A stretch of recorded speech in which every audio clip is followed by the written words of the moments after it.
Bienvenidos de nuevo a mi canal. Este canal se especializa en escribir sobre las historias épicas y mitológicas del mundo. No olviden dar like, compartir, comentar y suscribirse al canal para ayudarme. Hoy vamos a conocer la historia titulada César, el dios del Imperio Romano, la sangre y la gloria de Roma. Aquí está el contenido detallado. Capítulo 1. El niño del destino. El amanecer caía sobre Roma como un manto de oro líquido. En los tejados del foro resonaban los primeros cánticos de los sacerdotes vestales, mientras el humo del incienso ascendía hacia un cielo teñido de púrpura. Era el año 100 a.C. En una villa modesta situada sobre una de las 7 colinas, una mujer de noble linaje gritaba entre el dolor y la esperanza. A su lado las esclavas corrían, el sudor brillando sobre sus frentes. Una de ellas, vieja y encorvada, repetía una oración a Juno Lucina, la diosa de los partos. El viento entraba por las ventanas abiertas, trayendo consigo el aroma de los olivos y el murmullo lejano del Tíber. Entonces un trueno desgarró el silencio del cielo, y en ese mismo instante nació Cayo Julio César. La madre, Aurelia, alzó la mirada. Un relámpago cruzó los muros y por un segundo iluminó el rostro del recién nacido. No lloraba. Sus ojos se abrieron lentamente, fijos, como si observaran algo que los demás no podían ver. La vieja esclava cayó de rodillas y susurró: «Los dioses han marcado a este niño, el trueno es su nombre y la tormenta será su destino». Desde aquel día, Roma susurró historias sobre su nacimiento. Decían que una cometa surcó el cielo esa noche, dejando un rastro de fuego rojo. Los augures lo interpretaron como el anuncio de un líder que traería gloria o destrucción. El Senado se inquietó. Los templos ofrecieron sacrificios, pero nada pudo cambiar lo escrito por el destino. César creció entre columnas de mármol y sombras de poder. Desde niño observaba las procesiones triunfales con un brillo de ambición que no pertenecía a su edad. Su madre, sabia y orgullosa, lo instruyó en las artes de la retórica y la política. En Roma, la palabra vale más que la espada, le decía. Pero César, incluso entonces, respondía con una sonrisa: «Madre, dominaré las palabras y las espadas». Su familia, los Julios, afirmaban descender de Venus, la diosa del amor y la belleza. Aquella idea alimentó en el joven una convicción inquebrantable. No era un hombre cualquiera, sino la semilla de lo divino. Cada noche miraba el cielo buscando la misma cometa que había brillado el día de su nacimiento. En su mente era una promesa, un llamado del cielo a conquistar la tierra. Cuando cumplió 15 años, acompañó a su tío Mario en una procesión militar. Las calles de Roma se llenaron de soldados, estandartes y vítores. César, montado en un caballo blanco, contempló a la multitud. Sintió en su pecho una mezcla de fuego y hielo. En ese instante entendió lo que sería su vida, una batalla eterna entre el deber y la ambición, entre la humanidad y la divinidad. Esa noche soñó con un león coronado que caminaba sobre un río de sangre. Despertó sudando pero sin miedo. «El destino no teme a los sueños», murmuró. A los 17 años, mientras Roma se consumía en las luchas internas entre el Senado y los populares, César empezó a destacarse.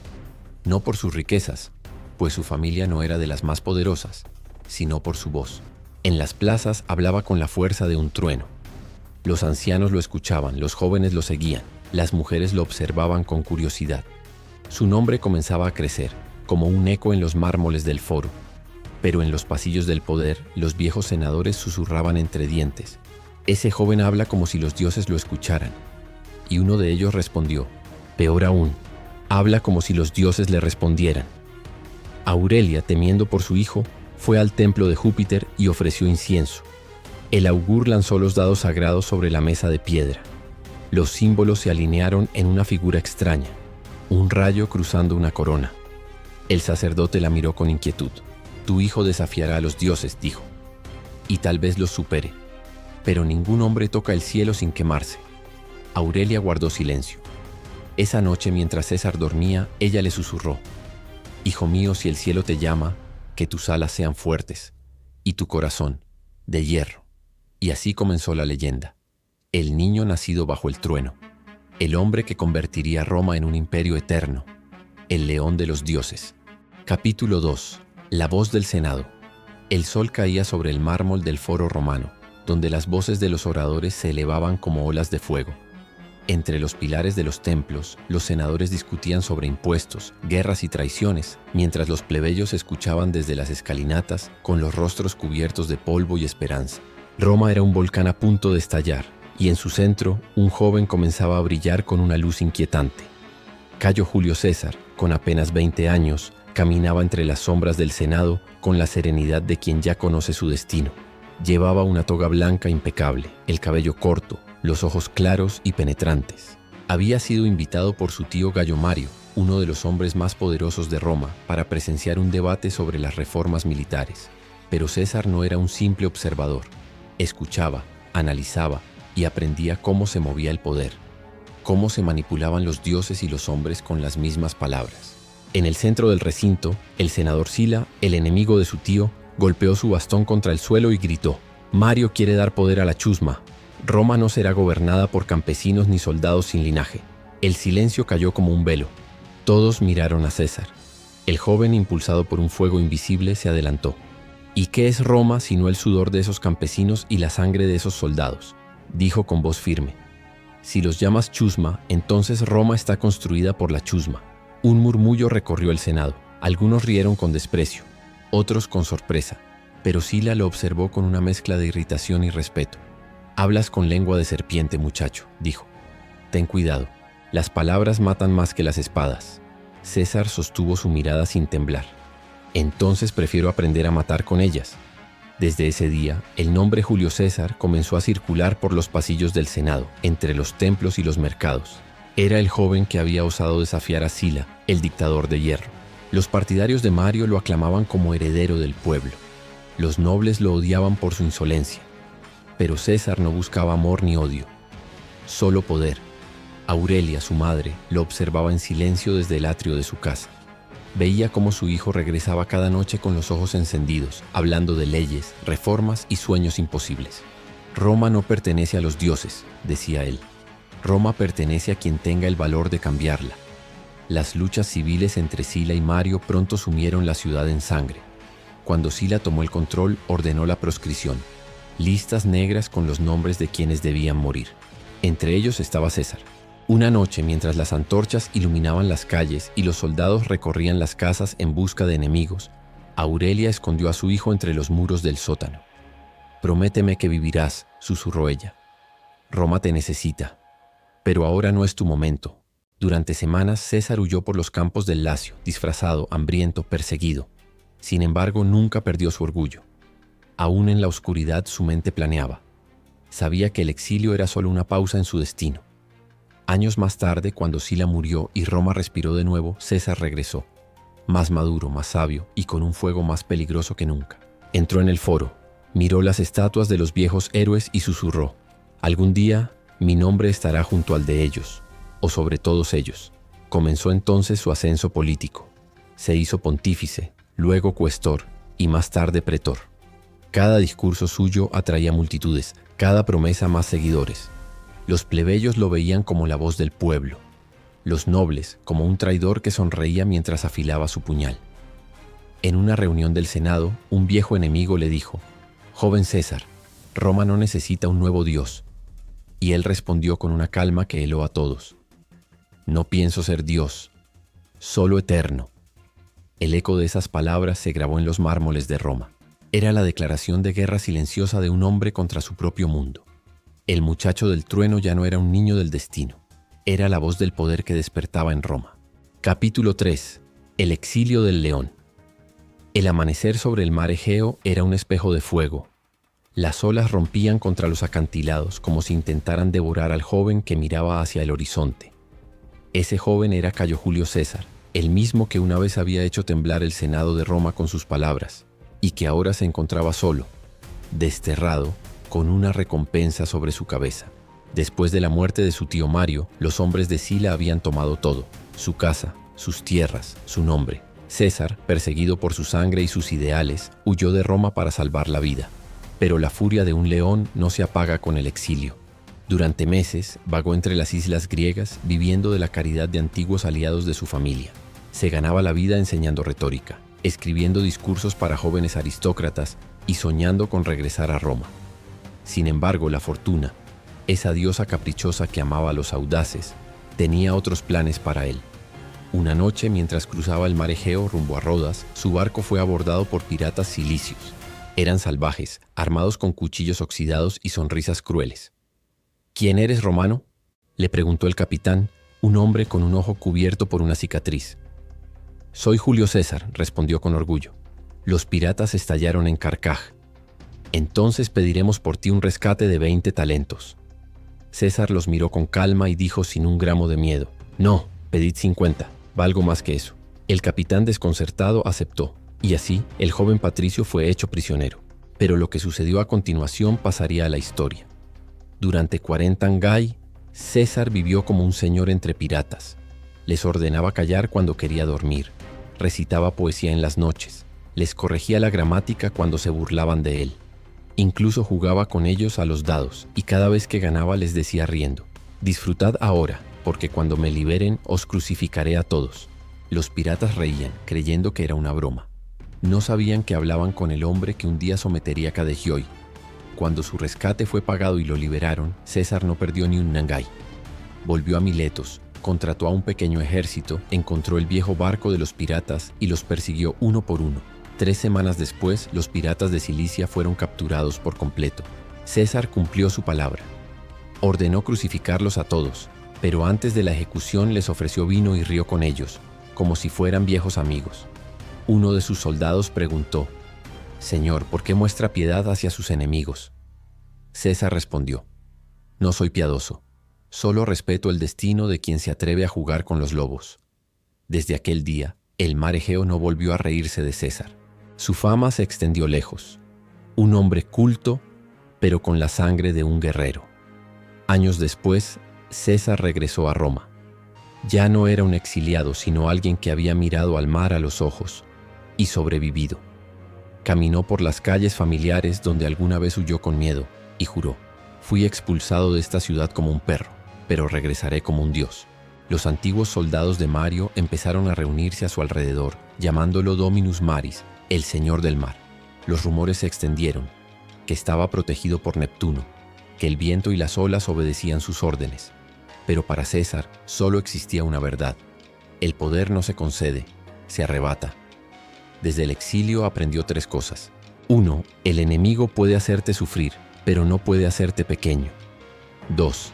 La verdadera fuerza reside en la constancia. 3. Y el miedo de los demás es el arma más poderosa.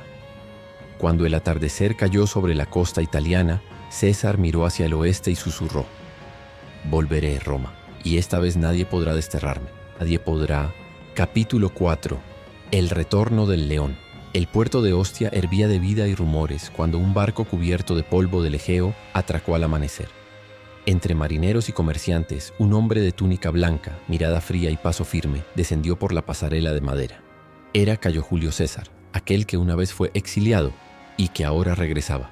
Roma aún no se daba cuenta de la bestia que acababa de cruzar sus puertas. La ciudad se hundía en el lujo de los nobles, en el miedo de los pobres y en las intrigas de los poderosos. Pero bajo aquel esplendor, César veía lo que otros no: la podredumbre. De regreso en la capital, no se apresuró a buscar poder. Observó. Aprendió de nuevo cómo funcionaba la ciudad que una vez llamó hogar. Comprendió que en Roma, la espada no cortaba tan profundo como las palabras, y que el verdadero poder se forjaba en el corazón de los hombres. Al principio se unió al cuerpo de los cuestores, gracias a su talento oratorio y su excepcional conocimiento de las leyes. Su voz resonaba en los tribunales, haciendo temblar a los ricos y exaltar al pueblo.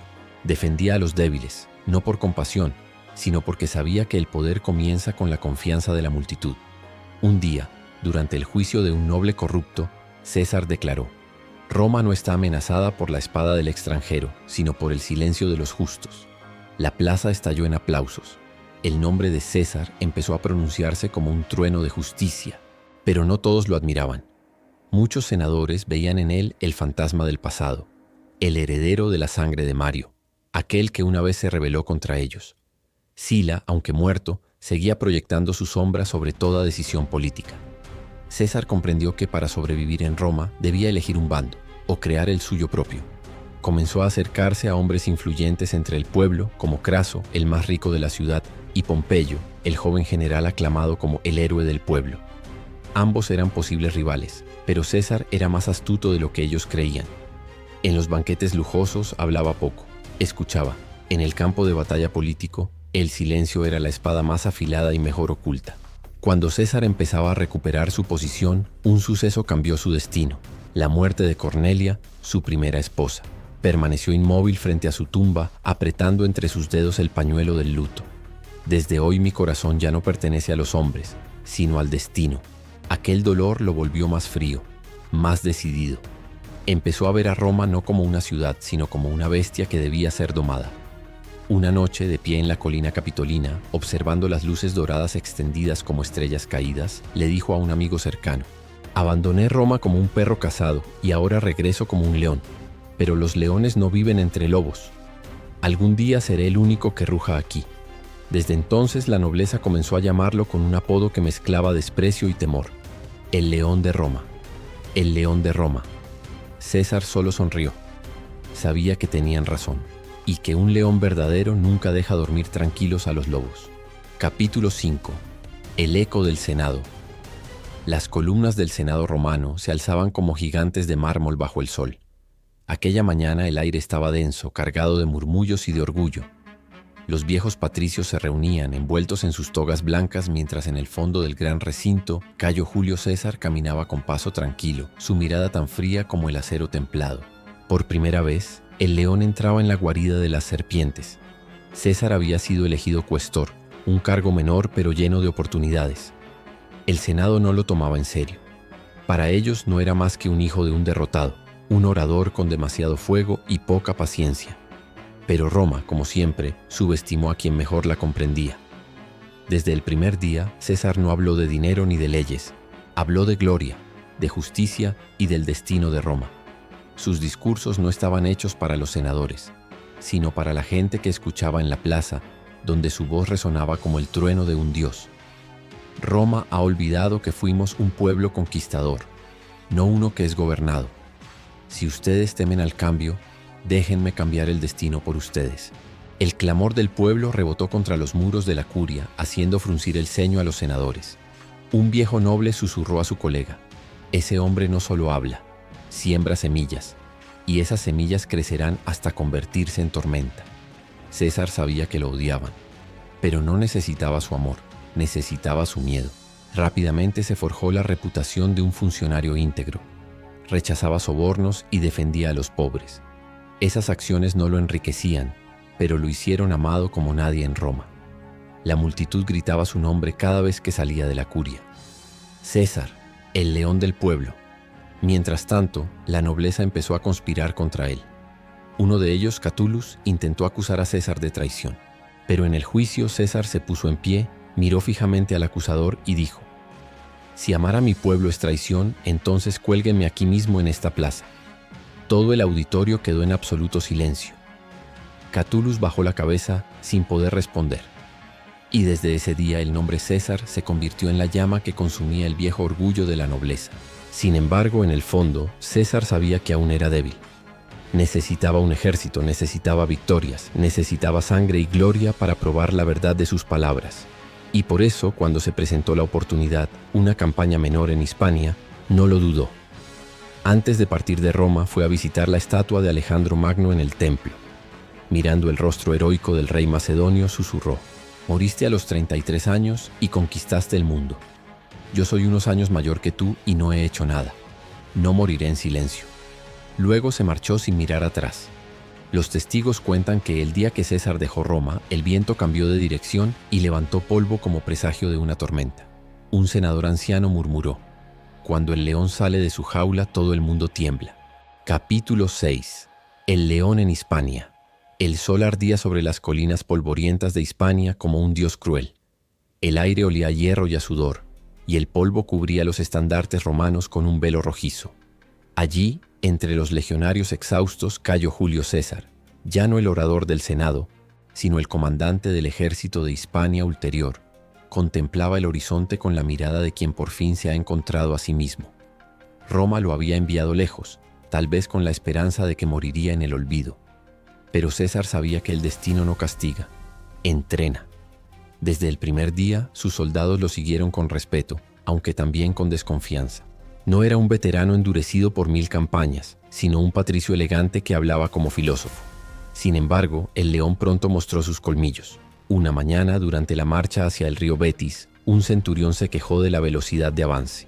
César desmontó, tomó el escudo del hombre y gritó: «Si el comandante puede marchar, el legionario no tiene excusa». Marchó a pie junto a sus hombres durante 8 horas bajo el sol inclemente.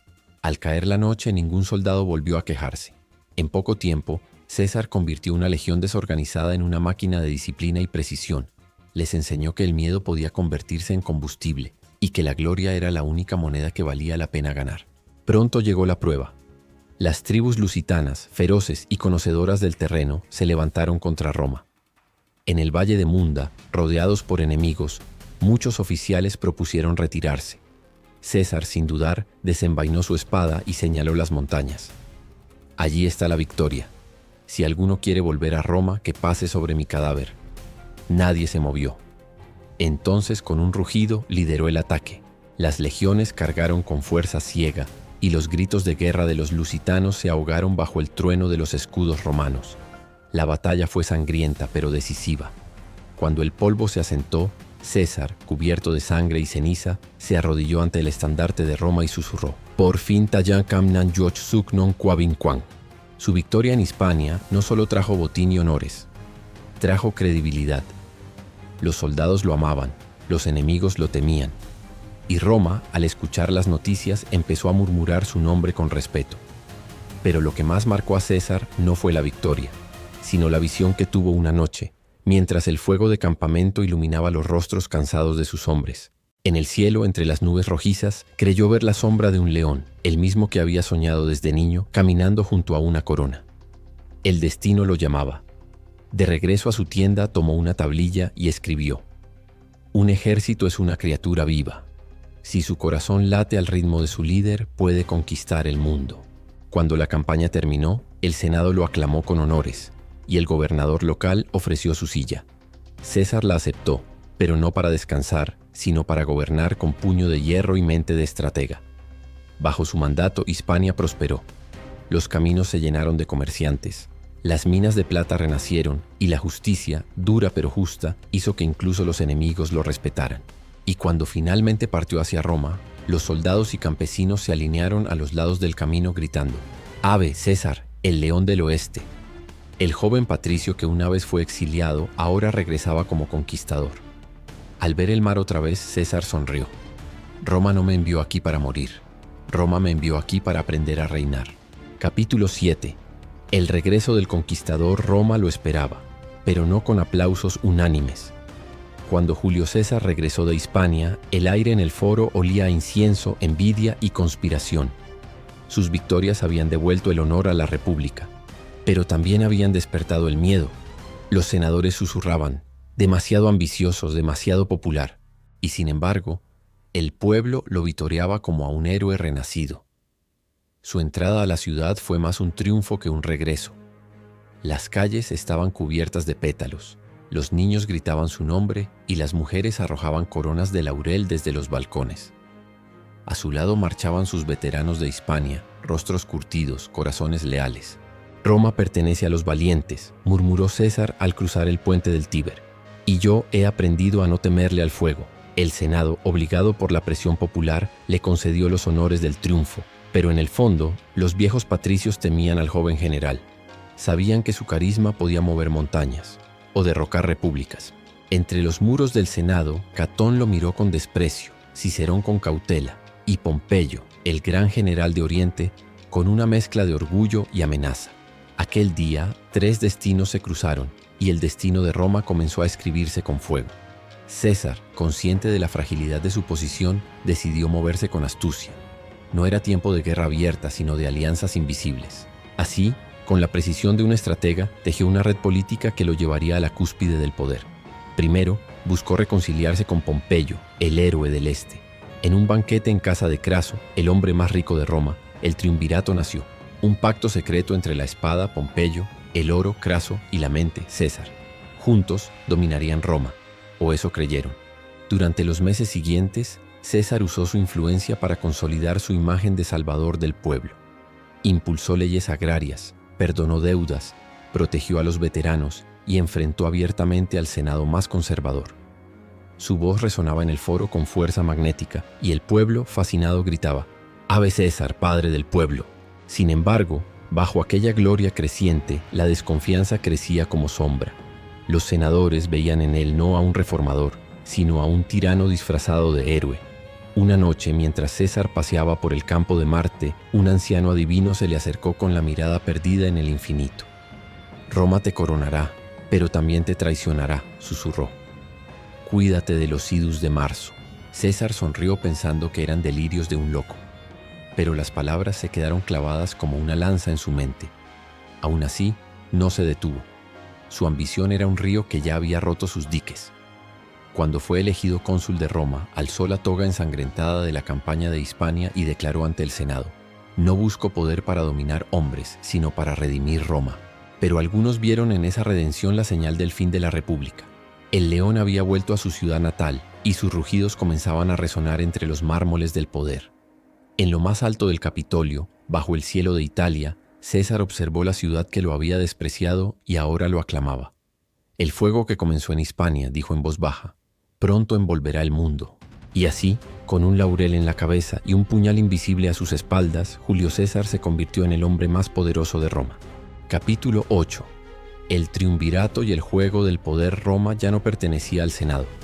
Pertenecía a tres hombres: a la espada de Pompeyo, al oro de Craso y al genio de Julio César. El pacto que sellaron aquella noche no estaba escrito en pergamino, sino en ambición, miedo y necesidad. Pompeyo deseaba el respeto del Senado, Craso ansiaba más riquezas y poder, y César quería el mundo. Los tres se reunieron en una villa a las afueras de Roma. Bajo la tenue luz de las antorchas, el aire olía a vino y traición. «Dividiremos la república, no con espadas, sino con voluntades», dijo César, con su tono calmo pero incisivo. Pompeyo cruzó los brazos desconfiado. «Roma no se reparte como un botín». Craso sonrió con la arrogancia de quien puede comprar ejércitos enteros. «Todo tiene precio, incluso Roma». Y así, el primer triunvirato nació. Una alianza secreta que desafiaría a los dioses y enterraría la vieja república. Durante los meses siguientes, César tejió su red con precisión quirúrgica.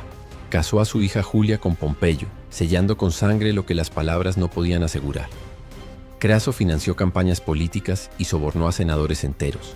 El pueblo, embriagado por promesas y pan, comenzó a ver en César no solo un líder, sino un salvador. Mientras tanto, el Senado, impotente ante el nuevo orden, murmuraba entre los mármoles del foro: «Roma se ha convertido en un tablero de ajedrez, y nosotros somos los peones». Un día, en una sesión del Senado, Catón el joven se levantó y gritó: «César ha traicionado la República. Quiere ser rey».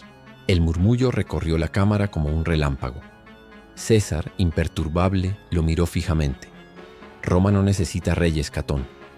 Roma necesita orden». Esa frase se convirtió en eco entre los ciudadanos. Orden. Un solo hombre comenzaba a reemplazar al Senado entero. Pero el equilibrio era frágil. Craso, temeroso de quedar atrás, marchó hacia Partia, buscando una gloria que rivalizara con la de César. Pompeyo, cada vez más celoso del brillo de su aliado, comenzó a escuchar a los senadores que le susurraban: «Roma te necesita, no a él». Y así, el triunvirato empezó a desmoronarse antes incluso de haber conquistado el mundo. César, viendo venir la tormenta, buscó consolidar su poder lejos de Roma. Miró hacia el norte, hacia la Galia, donde las tribus salvajes aún desafiaban el águila romana. «Allí forjaré un imperio», dijo. «Y cuando regrese, Roma no tendrá opción más que inclinarse». En el silencio de la noche, mientras observaba el mapa extendido sobre la mesa, César trazó una línea con el dedo desde el Rin hasta el Atlántico. Su mirada ardía como fuego. Sabía que el juego del poder ya no podía detenerse. Y mientras Craso partía hacia su destino mortal y Pompeyo se enredaba con el Senado, César se preparaba para escribir la epopeya más grande de Roma: las guerras de las Galias. Capítulo 9. Las guerras de las Galias. Sangre y gloria en el norte. El viento del norte olía a hierro y lluvia. Las colinas de la Galia se extendían como olas grises bajo un cielo sin sol, y en medio de ese desierto de piedra y bosque, Julio César contemplaba lo desconocido. Ante él no solo había enemigos, sino un continente entero que aún no conocía la disciplina romana. «Si conquistamos la Galia», dijo a sus oficiales, «no solo expandiremos Roma, la reinventaremos». Los primeros combates fueron brutales. Las tribus galas luchaban con una ferocidad que los romanos no habían visto ni siquiera en los campos de Hispania. Gritos, cuernos de guerra, lanzas volando como lluvia ardiente. Pero César no era un general común. Su táctica era como su mente, precisa, impredecible y despiadada. Mandó construir fortalezas móviles, caminos en el barro y torres de asedio improvisadas que dejaban atónitos a los enemigos. Mientras los galos dormían, sus legiones se movían como una sombra viva, avanzando con disciplina de hierro. En cada aldea conquistada, César dejaba el mismo mensaje grabado en piedra: Roma no conquista, Roma ordena. Su nombre comenzó a convertirse en mito. Las tribus lo llamaban el dios con casco de fuego, porque donde él iba, los pueblos ardían. En una de las batallas más sangrientas, el líder galo Vercingétorix emergió. Un guerrero joven con los cabellos como cobre fundido y la voz de trueno. Reunió bajo su estandarte a casi todas las tribus rebeldes y juró: que los dioses vean caer a Roma bajo las cenizas de nuestras tierras. César, al oírlo, sonrió. Entonces los dioses verán quién sangra más por sus sueños. Durante 7 años, la Galia fue un campo de fuego. Batallas legendarias como Alesia y Gergovia se convirtieron en sinónimo de gloria y terror. Alesia, especialmente, fue la obra maestra de César, una fortaleza sitiada por fuera y por dentro, una trampa en la que los galos se convirtieron en presas de su propia resistencia. César, montado en su caballo blanco, observó mientras los enemigos se estrellaban contra los muros de tierra y hierro. A su lado, Marco Antonio murmuró: «Ningún hombre puede luchar contra tantos». César respondió sin apartar la vista: «Yo no soy un hombre, soy Roma». Cuando Vercingétorix finalmente se rindió, se arrodilló ante César, arrojando su espada a los pies del conquistador. El silencio cayó sobre el campo. Por un instante, incluso el viento pareció detenerse. César lo miró, sin odio ni compasión. «Eres un rey», dijo, «y como rey morirás bajo Roma, no fuera de ella». La victoria en la Galia cambió todo. Roma, asombrada, comenzó a temer al hombre que había traído millones de esclavos, riquezas incalculables, y una legión que lo adoraba como a un dios. El Senado murmuraba: «César ha conquistado más que Alejandro en menos tiempo». Pero César no regresó a descansar. En la oscuridad de su tienda, ante el mapa del mundo, miró hacia el sur, hacia Roma, y susurró: «He conquistado la Galia, ahora conquistaré el corazón de Roma». El fuego que había encendido en las tierras del norte ahora ardía en su alma. El león de Roma se preparaba para volver a casa. Capítulo 10. El cruce del Rubicón. El punto sin retorno. El invierno cubría Italia con un manto gris. El río Rubicón corría como una herida entre dos mundos. Al norte el general, al sur la patria. Entre ambos el destino del Imperio Romano. Julio César se detuvo en la orilla. Su ejército lo seguía en silencio. Hombres endurecidos por la guerra de la Galia, con los rostros cubiertos de cicatrices y los ojos de hierro. Detrás de ellos la gloria. Delante la traición. Porque el Senado había ordenado a César entregar su mando, dispersar sus legiones y volver solo a Roma. Era una trampa. Sabía que si obedecía, su cabeza sería la próxima en adornar el foro. El río murmuraba bajo el viento. César miró el agua como si fuera un espejo donde se reflejaba su alma. A su lado, Marco Antonio susurró: «Aún podemos volver atrás, César». Él respondió sin apartar la vista del horizonte: «Atrás no existe, solo adelante». Sacó su espada y con voz grave dijo: «Alea iacta est, el dado está echado». Y cruzó el Rubicón. Los estandartes se alzaron. El sonido de los tambores retumbó como un trueno sobre la tierra húmeda. Cada paso de las legiones era una declaración de guerra. En ese momento Roma dejó de ser una república. Los campesinos salían de sus casas mirando asombrados cómo los soldados avanzaban bajo la lluvia. En los ojos de César no había duda ni miedo, solo determinación divina. Sabía que desde ese instante ya no era un ciudadano, era un rebelde con el poder de un dios. En el Senado el caos estalló. Pompeyo huyó a Oriente. Los senadores gritaban: «César ha traicionado a Roma, marcha con el infierno detrás de él». Pero para el pueblo, César era su salvador. El hombre que había dado pan, victorias y esperanza a los pobres. Roma, cansada de la corrupción, comenzó a susurrar su nombre como una oración. Mientras marchaba hacia el sur, César escribió una carta al Senado: «No busco el fin de Roma, sino su renacimiento. Si el poder debe servir al pueblo, que el pueblo lo reclame. Sus palabras eran fuego, su espada, la justicia de los dioses. En cada ciudad conquistada sin resistencia, la multitud lo recibía con vítores. Los templos abrieron sus puertas para él y las estatuas de los viejos cónsules parecían inclinarse ante su sombra. Una noche, acampado en el valle, César se despertó. El río Rubicón aparecía ante él en sueños teñido de sangre. De su superficie emergía una figura, un anciano con túnica dorada, los ojos como brasas. ¿Sabes lo que has hecho?, preguntó el espectro. He cruzado un río. No, César, replicó la voz. Has cruzado el límite entre hombre y leyenda. Cuando despertó, el fuego aún ardía en su pecho. Días después, el águila de Roma ondeó sobre las murallas de la capital. César había conquistado su propia patria sin una batalla, pero dentro de él un presentimiento crecía. El poder que conquista el mundo también devora el alma. Así comenzó la guerra civil, el conflicto que decidiría no solo quién gobernaría Roma, sino qué sería Roma. Un imperio o una tumba gloriosa. César, de pie frente al amanecer, murmuró: he cruzado el Rubicón. Ahora el cielo tendrá que cruzar conmigo. Capítulo 11. La guerra civil. Roma contra Roma. El sol nacía sobre una Roma dividida.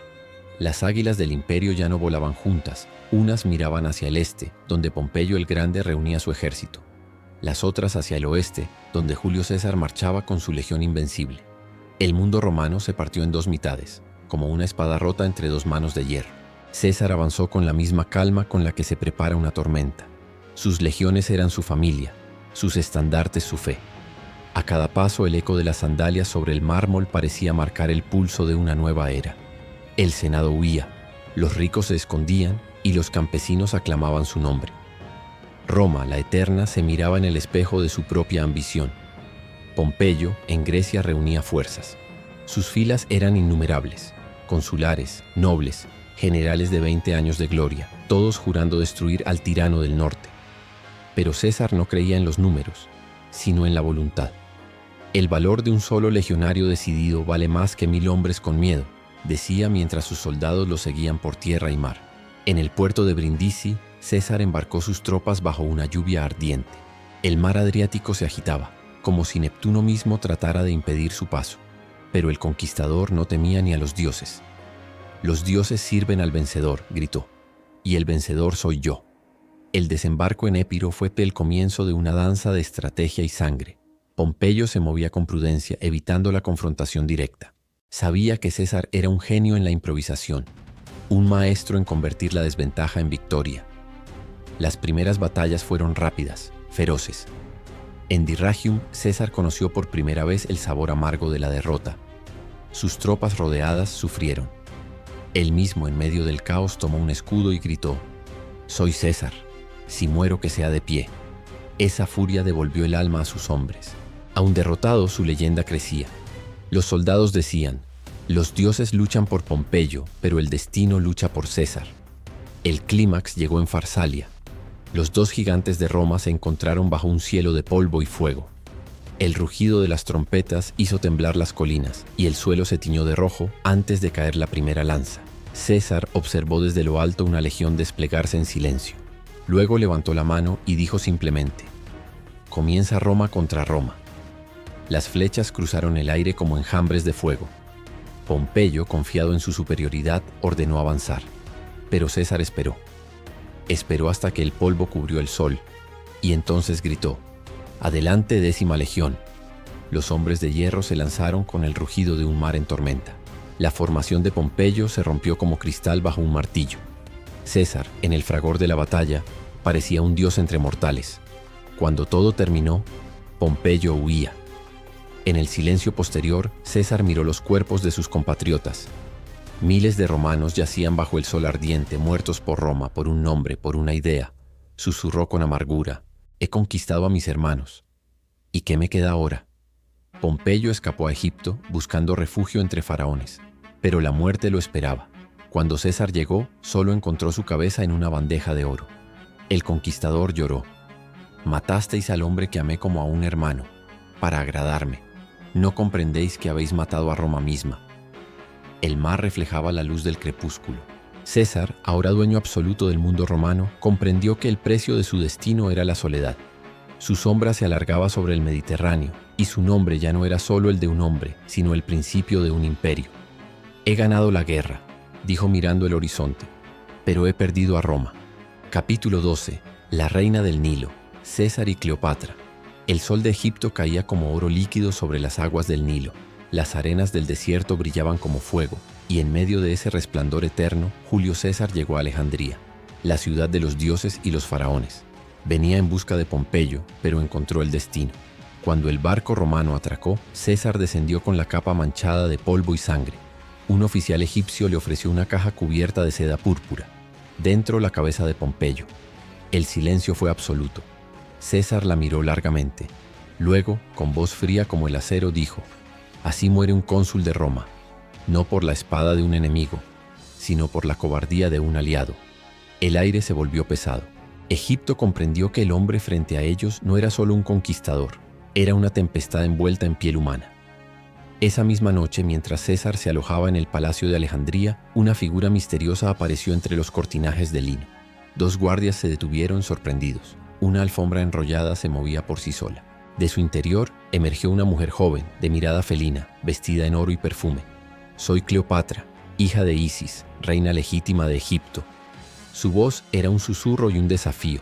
César la observó con la curiosidad de un dios ante una llama. «Y también eres el problema más hermoso que he visto», respondió.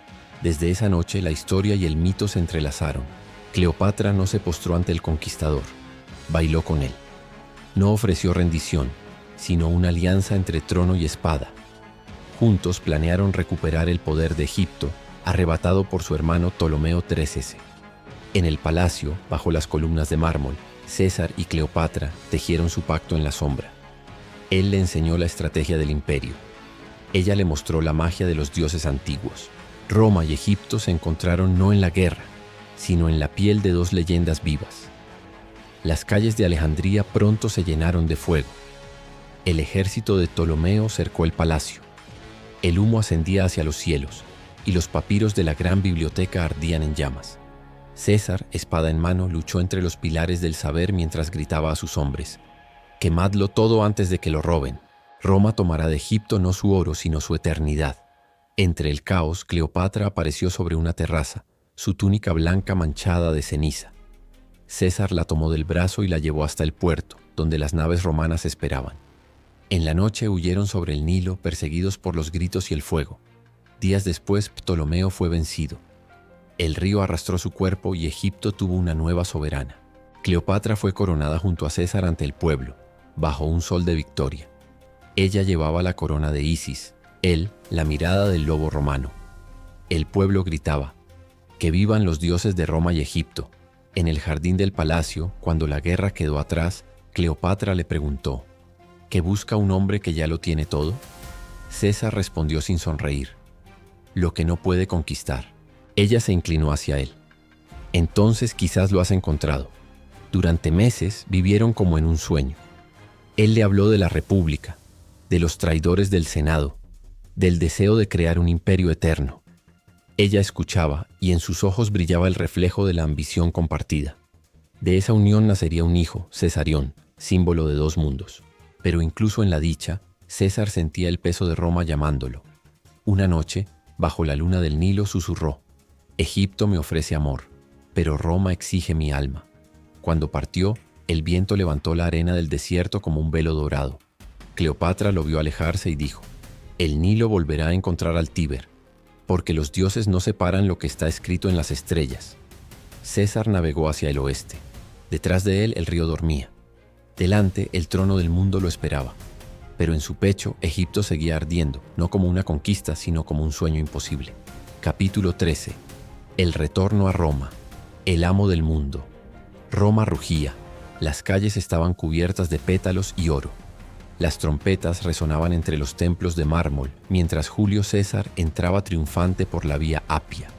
Tras él marchaban legiones cubiertas de polvo y gloria, carros repletos de tesoros de Egipto y prisioneros encadenados que representaban los reinos que habían caído bajo su sombra. El pueblo gritaba su nombre como si fuera el de un dios: «Ave César, Imperator, Dominus Mundi». Roma no veía un hombre regresar, sino un mito que respiraba. El Senado con rostros de piedra lo esperaba al final de la procesión. Entre ellos Casio, Bruto y Cicerón, los guardianes de una república que comenzaba a desvanecerse bajo el peso de su grandeza. En el foro, César levantó los brazos. Su voz se expandió por el aire como un trueno. He conquistado para Roma no solo tierras, sino el tiempo. El sol nunca se pondrá sobre nuestros estandartes. La multitud rugió. El eco de su poder se mezcló con el de los dioses antiguos. El Senado, obligado por la presión del pueblo, le concedió un título jamás otorgado: Dictator Perpetuus, dictador perpetuo. Por primera vez en siglos, Roma tenía un solo amo. Esa noche, en el Palatino, César observó la ciudad desde su balcón. Las luces parecían estrellas caídas. El mármol del templo de Júpiter brillaba bajo la luna. Y en la distancia, las voces de la multitud aún lo alababan. Sin embargo, detrás de esa música había un murmullo distinto, un rumor de temor, de envidia, de conspiración. Marcelo, su fiel general, le dijo en voz baja: Roma te ama, César, pero el Senado teme lo que representas. César sonrió con calma de león satisfecho. Que me teman si no pueden amarme. En los días siguientes, César comenzó a transformar la república en su imagen. Redibujó las leyes, reformó el calendario juliano, que aún marca los días del mundo, y soñó con un imperio universal. No bastan las fronteras, decía, debemos conquistar el tiempo mismo. Mandó construir templos, acueductos y teatros. Su rostro fue grabado en monedas. Sus estatuas se erguían junto a las de los dioses. Roma, la ciudad de los reyes caídos, tenía por fin un soberano que parecía eterno. Pero no todos veían un salvador. En las sombras del Senado, la palabra tirano comenzó a susurrarse como un veneno. Casio murmuró: si Roma es libre, ningún hombre debe gobernarla para siempre. Y Bruto, el hombre que César amaba como a un hijo, escuchaba en silencio, debatiéndose entre la lealtad y el deber. Las reuniones secretas comenzaron en casas sin luz, donde las túnicas blancas ocultaban dagas. Allí nació la conjura que cambiaría la historia. Una mañana César recibió una carta de Cleopatra, traída desde Alejandría. Sus dedos recorrieron la tinta con un dejo de melancolía. Ella le escribía: nuestro hijo, Cesarión, crece bajo la sombra de tu nombre. Roma y Egipto están unidos por la sangre de los dioses. No dejes que los mortales destruyan lo que el destino ha tejido. César la guardó en su túnica y miró hacia el horizonte. Sabía que la grandeza siempre atrae al destino y al cuchillo. Durante los Juegos de Marte, mientras el pueblo aclamaba su nombre, un adivino se acercó y susurró: cuídate de los idus de marzo. César rió. Los dioses protegen a Roma, y Roma soy yo. Aquella noche el Senado le ofreció una corona dorada.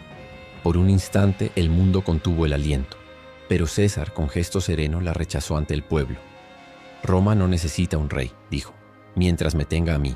El público estalló en vítores, pero entre los senadores la decisión fue tomada, y así, bajo la luna de marzo, Roma dormía, ignorando que en los templos del poder ya se afilaban las hojas del destino.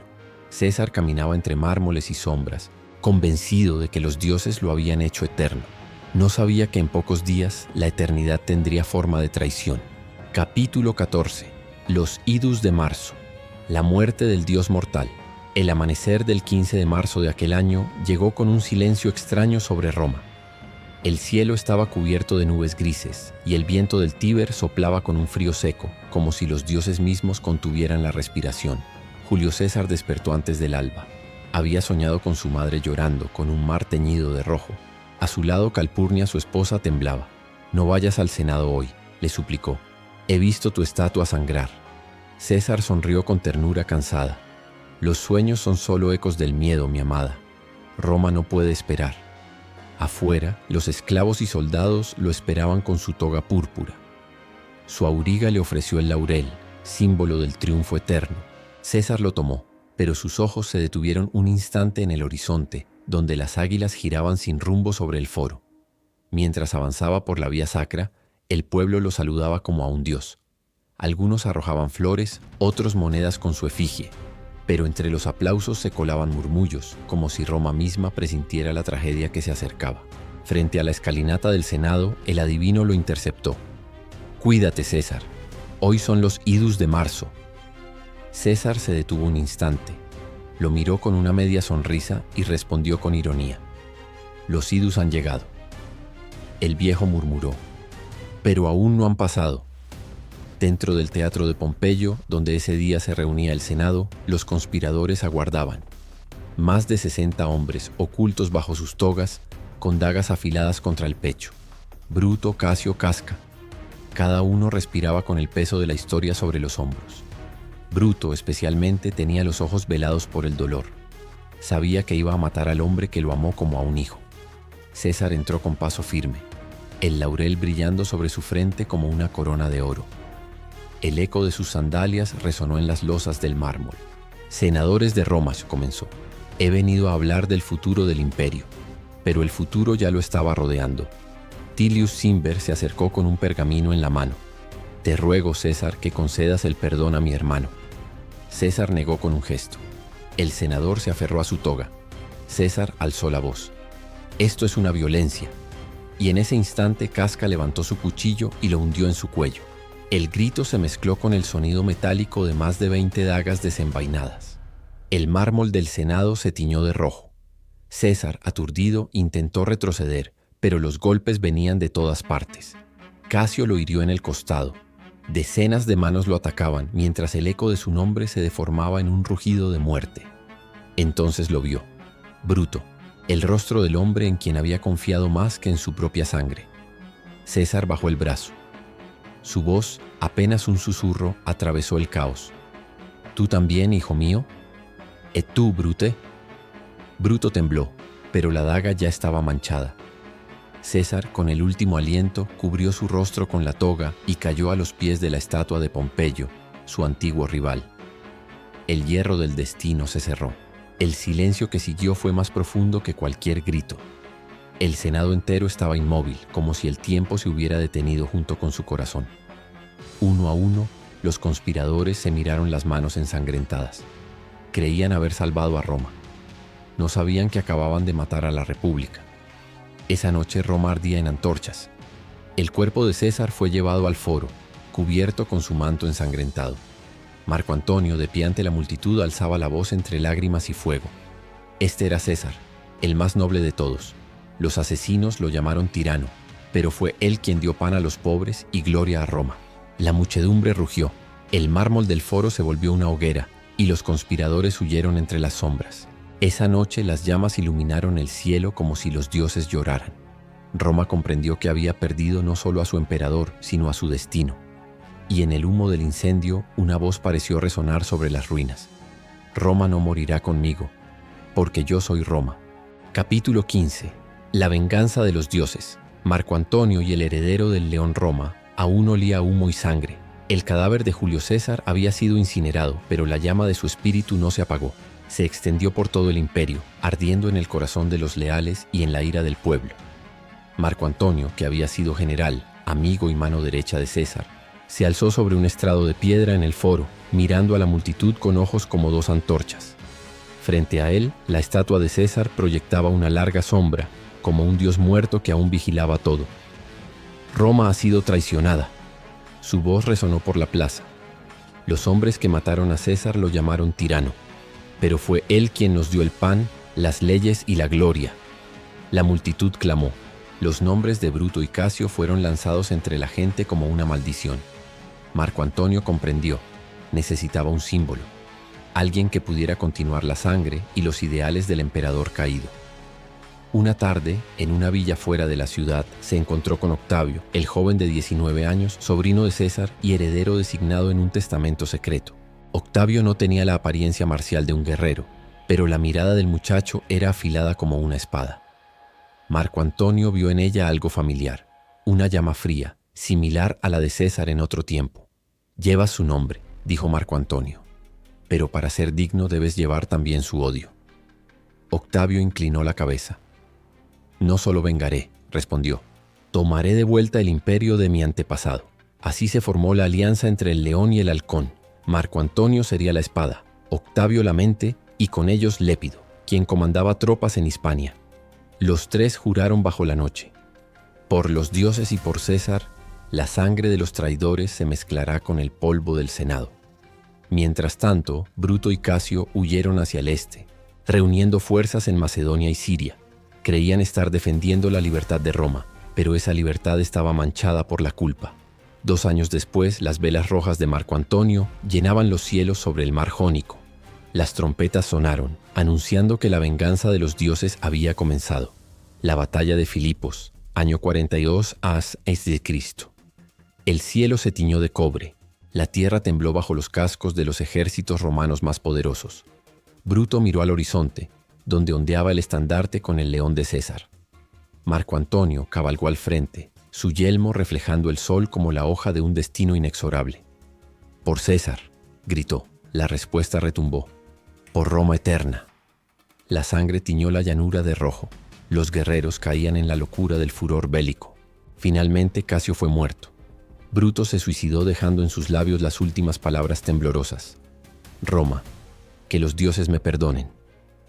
Al terminar la batalla, Octavio cruzó el campo de cadáveres. Marco Antonio permaneció inmóvil a su lado, con el sudor y la sangre pegados a la coraza. Se miraron sabiendo que el imperio había sido vengado, pero que ya comenzaba a dividirse. Octavio susurró: «Bruto murió por la República, y nosotros por un imperio». Marco Antonio respondió: «No, Octavio, tú morirás por Roma, pero Roma vivirá por ti». Capítulo 16. Cleopatra, la reina del sol y la noche de Alejandría. El Mediterráneo ardía con el color del crepúsculo cuando Marco Antonio llegó a las costas de Egipto. Roma estaba dividida, y el triunvirato que una vez juró venganza por César ahora se disolvía entre sospechas y ambiciones. Octavio, el joven heredero, miraba a Marco Antonio con recelo, temiendo su fuerza y su carisma. Por eso Marco Antonio navegó al sur, buscando alianzas, oro y quizás un nuevo destino. Egipto, la joya del Nilo, lo recibió con perfumes de incienso y promesas de eternidad.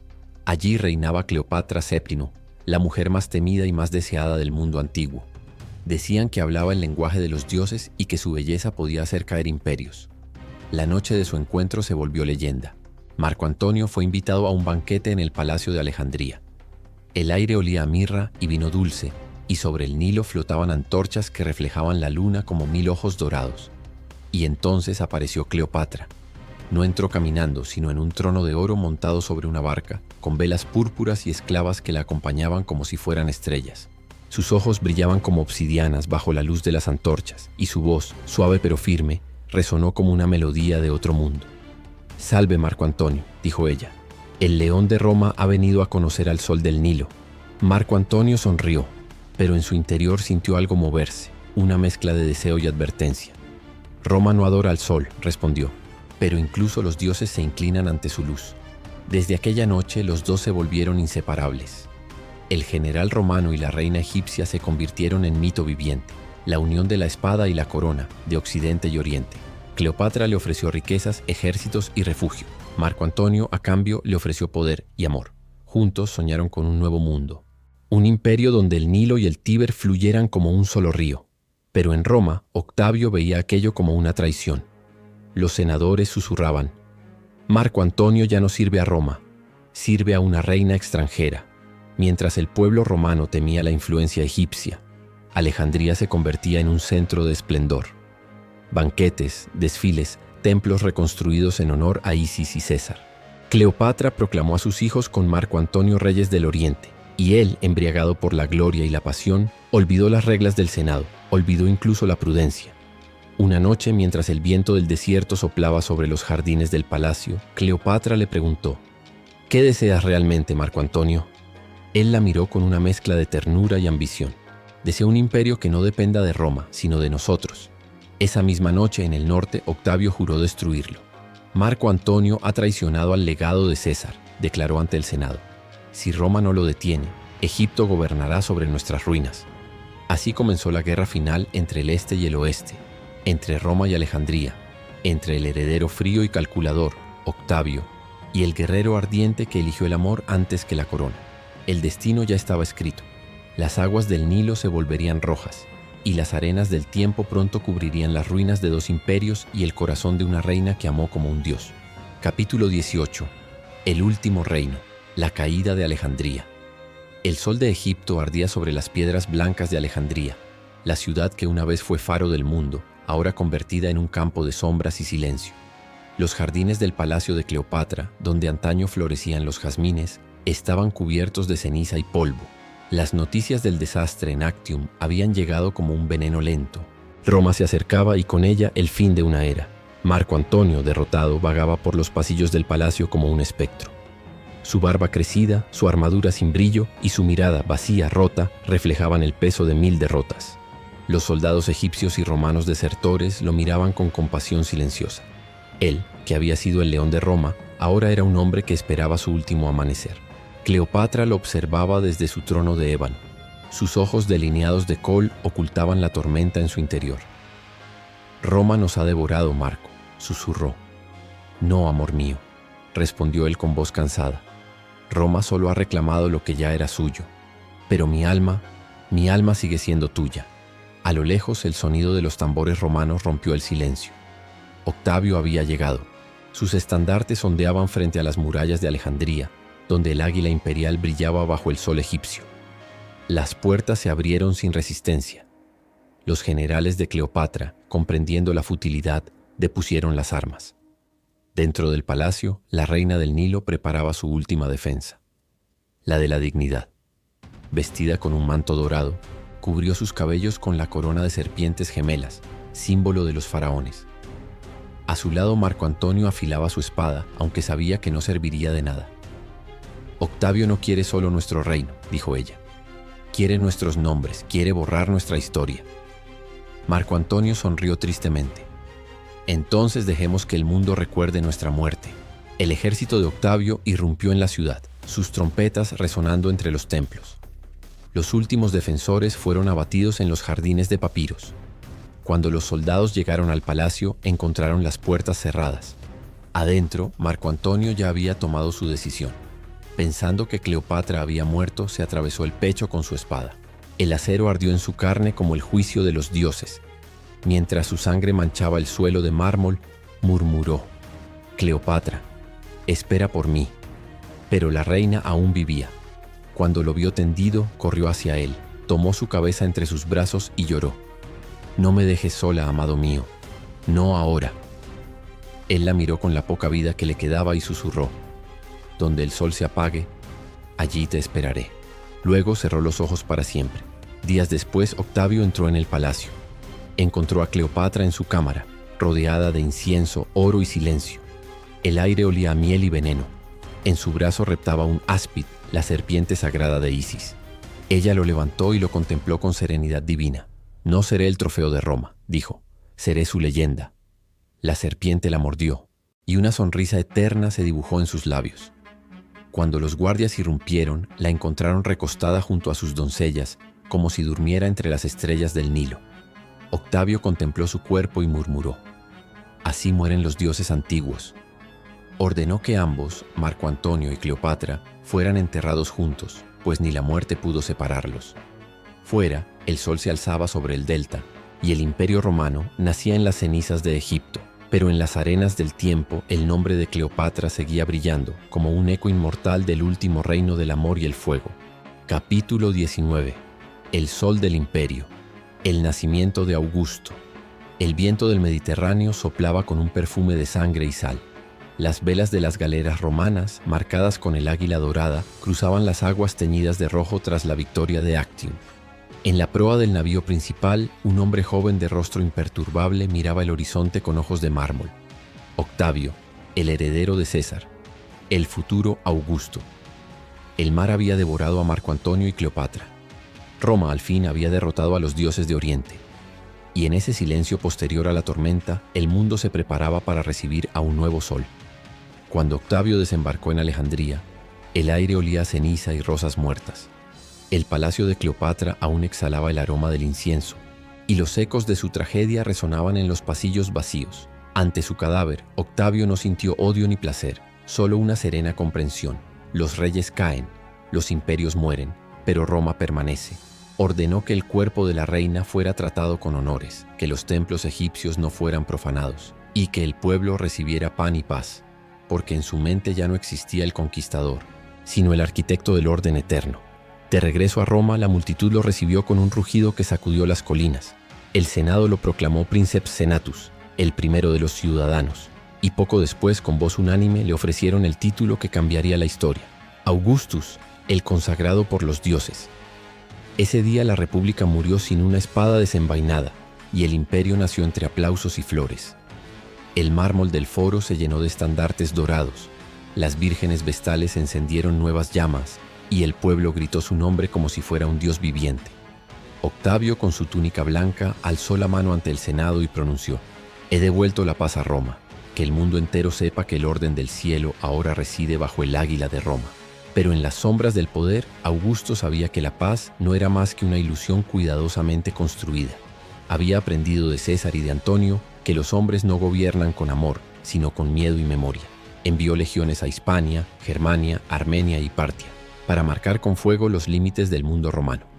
El Mediterráneo se convirtió en un mare nostrum, y los mensajeros del emperador podían cruzar desde las arenas del Sahara hasta los glaciares de las Galias sin dejar nunca el suelo del imperio. En el foro de Roma ordenó levantar el Ara Pacis, el altar de la paz, una promesa de estabilidad y prosperidad eterna. Pero en sus noches de insomnio, cuando miraba la estatua de César iluminada por la luna, susurraba: ¿y si la paz no es más que otra forma de guerra? Años después, ya anciano, Augusto paseaba por su villa de Nola, entre los olivos que temblaban bajo la brisa. El mar distante murmuraba canciones de victoria, pero también de pérdida. Su esposa Livia lo observaba en silencio, sabiendo que el león de Roma estaba cansado. El emperador miró al cielo y dijo: «He encontrado a Roma de ladrillo, y la dejo de mármol». Esa noche los dioses del Olimpo callaron, y el primer emperador del mundo cerró los ojos, no como un tirano, sino como un sol que se apaga lentamente sobre el imperio que creó. Roma lloró, pero también comprendió que un nuevo ciclo comenzaba. El eco de su voz, su visión y su poder seguiría resonando durante siglos, en cada piedra del Coliseo, en cada legión que marchara bajo su nombre. Porque aunque los hombres mueran, el imperio del sol, el imperio de Augusto, nunca se extinguiría mientras existieran los sueños de grandeza. Roma no fue conquistada por los dioses. Roma se convirtió en uno. Capítulo 20.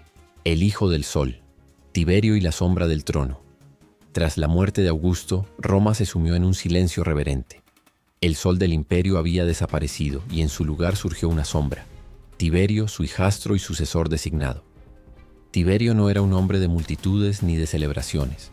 Su mirada fría y calculadora reflejaba el rigor del poder y la soledad de quien comprende demasiado pronto la fragilidad de los hombres. El Senado lo proclamó emperador con un murmullo contenido, pues el pueblo aún lloraba la grandeza de Augusto y temía la severidad de Tiberio. En su primer discurso, Tiberio prometió continuar la paz y la prosperidad, pero detrás de sus palabras había un plan meticuloso: controlar Roma desde las sombras y moldear a cada ciudadano según su voluntad. Tiberio se retiró pronto a Capri, dejando que Roma se regocijara en la memoria de Augusto, pero desde allí su influencia era absoluta. Legiones y prefectos obedecían sin cuestionar, y los enemigos internos desaparecían misteriosamente en la noche. Se decía que Tiberio hablaba poco, pero escuchaba todo, que incluso los rumores eran instrumentos de su control. Mientras tanto, los senadores conspiraban en secreto, recordando los días gloriosos de la República. Pero Tiberio los conocía demasiado bien.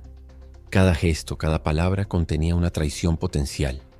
Su sombra se extendía sobre el Senado como un manto oscuro, y aquellos que buscaban poder sin cautela eran consumidos por el miedo y la sospecha. En Capri, Tiberio meditaba sobre el legado de Augusto, sobre la responsabilidad de gobernar un imperio que se extendía desde Britania hasta Egipto, y sobre el precio de la eternidad. Sabía que la paz y la estabilidad requerían no solo leyes y ejércitos, sino también una vigilancia constante y un corazón endurecido. La vida en la isla era solitaria. Tiberio paseaba por senderos rocosos, contemplando el mar que brillaba como plata bajo la luna.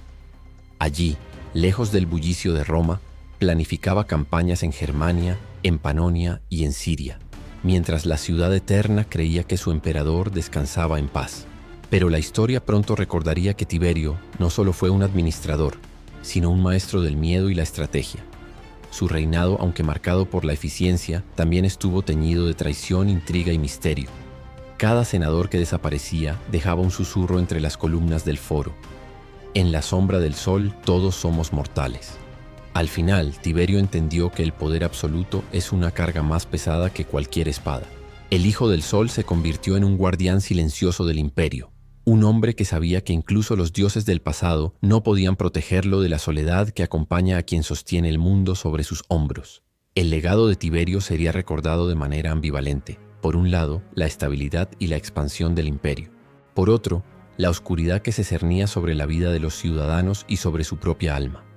Y así, mientras Roma se adaptaba a la nueva era, una lección se mantenía clara. El sol puede brillar, pero su luz también proyecta la sombra más larga. Capítulo 21. Calígula, la tormenta del trono.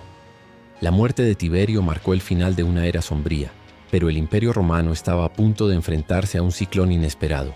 Cayo Julio César Augusto Germanicus, conocido como Calígula, subió al trono. Joven, carismático y acostumbrado a la gloria de su familia, llegó con promesas de alegría y renovación. Roma suspiró, creyendo que la luz del sol volvería a brillar, sin imaginar que tras la sonrisa del nuevo emperador se ocultaba una tormenta. Los primeros días de su reinado fueron celebrados con festivales y desfiles. Calígula aparecía en carrozas doradas, saludando al pueblo con una mezcla de arrogancia y encanto juvenil. Sus seguidores le veneraban, y los enemigos internos empezaban a temer incluso su sombra. Sin embargo, pronto comenzaron a surgir rumores inquietantes. El joven César tomaba decisiones erráticas y crueles.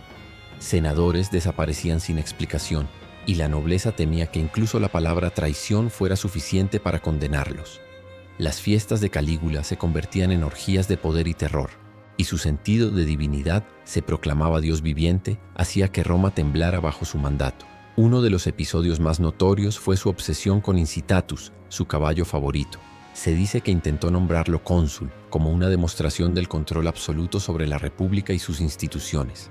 Pero más allá de los excentricismos, el emperador consolidaba su poder mediante el miedo. Su inteligencia, antes celebrada, ahora se utilizaba para manipular, castigar y controlar a todos los que lo rodeaban. Roma, la ciudad eterna, vivía un conflicto interno. El pueblo adoraba y temía al mismo tiempo, mientras los senadores y generales calculaban cada palabra y cada gesto. Calígula había transformado el palacio imperial en un trono de sombras, donde cada amigo podía ser un traidor y cada enemigo un instrumento de su furia. Los relatos hablan de noches interminables en las que Calígula caminaba por los corredores del palacio, hablando con fantasmas imaginarios y exigiendo obediencia a los dioses. Su mirada penetrante podía helar la sangre de cualquiera, y su risa, desquiciada y potente, resonaba como un presagio de desastre. Algunos escribas y soldados murmuraban: «El César está poseído por los espíritus del poder y la locura». Mientras tanto, en los márgenes del imperio, legiones romanas continuaban defendiendo fronteras y manteniendo la expansión. Pero la política interna estaba consumida por el caos del trono. Cada día, Calígula desafiaba las leyes, la tradición y la razón, mostrando que el poder absoluto sin control se convierte en tormenta.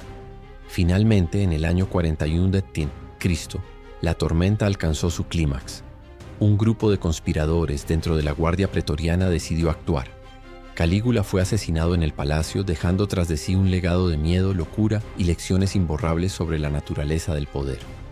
Roma respiró de nuevo, pero el recuerdo de la tormenta quedó impregnado en las calles, en las piedras del Coliseo y en la memoria de cada ciudadano. El trono de los dioses puede convertir al hombre en monstruo. Capítulo 22. Claudio, el rey discreto. Tras el asesinato de Calígula, Roma estaba sumida en el miedo y el desconcierto. El Senado temía que el caos se apoderara del imperio, y las legiones, aunque obedientes, dudaban de quién debería liderarlas. En medio de esta tormenta surgió Claudio, hermano de Germánico, un hombre considerado débil y torpe por muchos, pero cuya astucia y prudencia ocultaban un intelecto brillante. Claudio fue proclamado emperador por la Guardia Pretoriana, una decisión que sorprendió tanto a los senadores como al pueblo. Su apariencia modesta y su comportamiento reservado hicieron que nadie sospechara la fuerza que portaba en su interior. El joven emperador, consciente de los errores de sus predecesores, decidió gobernar con discreción, evitando los excesos y las excentricidades. Uno de sus primeros actos fue consolidar el control del Senado y restaurar la confianza en las instituciones. Claudio entendía que el poder absoluto no necesita ostentación, sino administración, leyes y diplomacia. Durante su reinado promovió la expansión del imperio, conquistó Britania, fortaleció las fronteras del Rin y del Danubio, y mejoró la administración interna, asegurando que Roma funcionara como una máquina eficiente. Además, Claudio introdujo reformas legales y administrativas, creando una burocracia que serviría al imperio durante siglos. Su amor por la historia y la literatura lo convirtió en un mecenas de las artes, y bajo su mandato, Roma volvió a brillar como centro del conocimiento y la cultura. Sin embargo, Claudio también enfrentó desafíos personales. Su esposa Mesalina se convirtió en una amenaza interna, y sus intrigas casi pusieron en peligro la estabilidad que él tanto había trabajado para construir. A pesar de ello, Claudio demostró paciencia y sagacidad, resolviendo conflictos mediante la astucia más que mediante la violencia. El emperador también enfrentó la presión de los pretorianos, quienes habían colocado a su hermano en el trono tras la muerte de Calígula. Claudio tuvo que equilibrar la lealtad militar con la administración civil, garantizando que el imperio permaneciera fuerte y unido. A medida que pasaban los años, Claudio consolidó un legado que sería recordado como el triunfo de la discreción sobre la extravagancia, de la prudencia sobre la locura y de la inteligencia sobre la fuerza bruta. Su muerte en el año 54 d.C. marcó el final de un periodo de estabilidad relativa. Roma continuaba siendo un gigante bajo el sol, pero el trono seguía siendo un lugar peligroso y lleno de sombras. Claudio dejó atrás un imperio más fuerte, más organizado y más resistente. Su ejemplo enseñó que el poder no siempre reside en la audacia o en la fuerza, sino en la habilidad de mantener la calma y la visión incluso en los tiempos más oscuros. Capítulo 23. Nerón. El imperio en llamas. El cielo de Roma ardía en tonos rojos y naranjas mientras el humo se elevaba entre los templos y palacios. Era el año 64 d.C. y el imperio enfrentaba el reinado de Nerón, el emperador joven, carismático y perturbador. Desde su ascenso al trono, Nerón mostró un talento singular para la extravagancia y el espectáculo, pero también una inclinación peligrosa hacia la tiranía y la obsesión con su propia divinidad. En los primeros años, Nerón buscó consolidar su poder mediante el arte y la arquitectura. Organizó juegos, competiciones de poesía y música, y se presentó como un artista más que como un gobernante. El pueblo, seducido por su carisma, lo adoraba como un dios vivo, mientras los senadores comenzaban a sentir que Roma ya no pertenecía a ellos, sino a la vanidad del emperador. Pero el placer pronto se convirtió en paranoia. Los enemigos percibidos, tanto reales como imaginarios, eran eliminados sin piedad. Su madre, Agripina, quien lo había colocado en el trono, fue asesinada por orden de su propio hijo en un acto que horrorizó incluso a los más endurecidos cortesanos. Nerón demostraba que el poder absoluto podía corromper no solo la política, sino también la sangre y el amor familiar. El gran incendio de Roma, ocurrido durante su reinado, marcó un antes y un después. Casi 2/3 de la ciudad fueron consumidos por las llamas, y aunque hay quienes dicen que Nerón tocaba la lira mientras Roma ardía, la historia lo recuerda como símbolo de vanidad, negligencia y caos. En lugar de reconstruir inmediatamente la ciudad, Nerón utilizó la oportunidad para construir su Domus Aurea, un palacio opulento que reflejaba su ego desmesurado. Mientras tanto, las fronteras del imperio seguían necesitadas de control. Revueltas y rebeliones surgían en Judea y Britania, pero Nerón permanecía más interesado en los juegos y la música que en la gobernanza. Roma, aunque aún poderosa, comenzaba a temblar bajo su mandato. La desconfianza crecía dentro de la nobleza y la guardia pretoriana. Los asesores y amigos de Nerón desaparecían uno a uno y la corte imperial se llenaba de traición y miedo. El emperador, en su aislamiento, comenzó a percibir enemigos en todas partes, lo que aceleró su caída hacia la locura y la crueldad desmedida. Finalmente, en el año 68 d.C., una rebelión liderada por Galba obligó a Nerón a huir de Roma. El último emperador, Julio Claudia, temido y odiado, se enfrentó a la desolación de la pérdida de poder y al abandono de su pueblo. En un acto final de desesperación, Nerón se quitó la vida, dejando tras de sí un imperio que respiraba aliviado, pero con cicatrices profundas que contarían la historia de su locura durante generaciones. El imperio romano había sobrevivido al fuego, pero la lección de Nerón permaneció clara. El poder absoluto sin control moral ni sabiduría es un incendio que consume incluso a quienes lo poseen. Capítulo 24. El legado de Roma. De Nerón a los emperadores eternos. Tras la caída de Nerón, Roma emergió de las cenizas de la locura y el fuego. El pueblo respiraba con alivio, pero el imperio estaba herido y fragmentado. El Senado y la Guardia Pretoriana enfrentaban la tarea monumental de restaurar el orden, y los emperadores sucesores tendrían que equilibrar el poder absoluto con la prudencia que tantos habían olvidado. Comenzó así el año de los 4 emperadores, 69 d.C., un periodo de caos, rebeliones y luchas internas. Galba, Otto, Vitellius y finalmente Vespasiano se sucedieron en el trono, demostrando que el poder podía cambiar de manos rápidamente y que la lealtad era tan volátil como el destino de Roma misma. Vespasiano, sin embargo, logró estabilizar el imperio. Su administración prudente, combinada con reformas militares y fiscales, restauró la confianza de las legiones y del pueblo.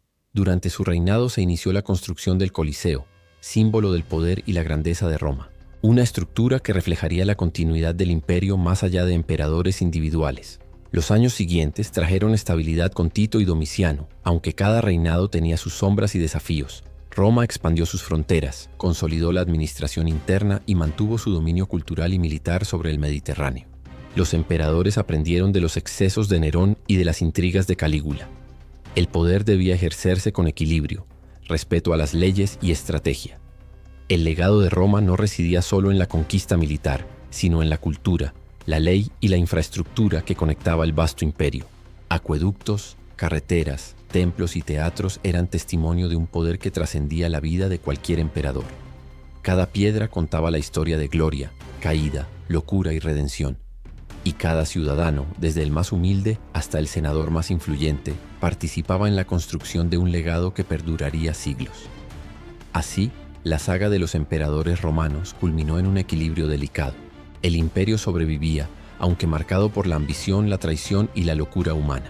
Roma se convirtió en un símbolo eterno de poder, orden y civilización, un faro que inspiraría a generaciones futuras.